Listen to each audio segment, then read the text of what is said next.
British বিশ্ববিদ্যালয়গুলো বাংলাদেশের এবং পাকিস্তানের শিক্ষার্থীদের জন্য কি সত্যি দরজা বন্ধ করে দিচ্ছে, নাকি সমস্যা ভিসা ব্যবস্থার? চলুন জানি কেন হাজারো শিক্ষার্থী এখনই সমস্যায় পড়েছেন। কমপক্ষে 9টি ব্রিটিশ বিশ্ববিদ্যালয় এখন বাংলাদেশ ও পাকিস্তান থেকে শিক্ষার্থী নেওয়া সীমিত বা স্থগিত করেছে। Chester, Wolverhampton, East London, Sunderland, Coventry, Oxford Brookes এইসব প্রতিষ্ঠান সরাসরি এই কঠোর পদক্ষেপ নিয়েছে।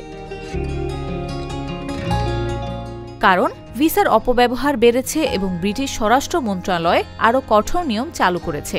নতুন নিয়মে নতুন বিশ্ববিদ্যালয় ভিসা আবেদন ৫% বেশি বাতিল হতে দিতে পারবে না। কিন্তু গত বছরের পরিসংখ্যান দেখায় পাকিস্তান থেকে 18% এবং বাংলাদেশ থেকে 22% শিক্ষার্থীর ভিসা বাতিল হয়েছে। অনেক শিক্ষার্থী যে ভিসা নিয়ে এসেছে তারা এখন আশ্রয় চাইছে। সাবেক সীমান্ত নিরাপত্তা মন্ত্রী ডেম অ্যাঞ্জেলা ইগল সতর্ক করেছেন, ভিসা যেন ব্রিটেনে স্থায়ী থাকার চোরাগোপ্তা পথ হয়ে না ওঠে। লাহোর ভিত্তিক শিক্ষা সংস্থা অ্যাডভান্স অ্যাডভাইজার্সের প্রতিষ্ঠাতা মরিয়ম আব্বাস বলছেন, যেসব প্রকৃত শিক্ষার্থী পড়ার স্বপ্নে ব্রিটেনে এসেছে তারা আবেদন বাতিলের কারণে অসহায় হয়ে পড়ছেন। তিনি বিশ্ববিদ্যালয়গুলোকে বিদেশি এজেন্টদের আরও ভালো যাচাই করার অনুরোধ করেছেন।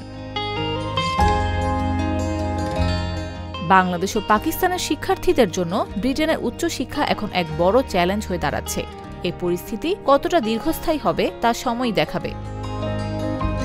নিউজ ডেস্ক, জাগো নিউজ।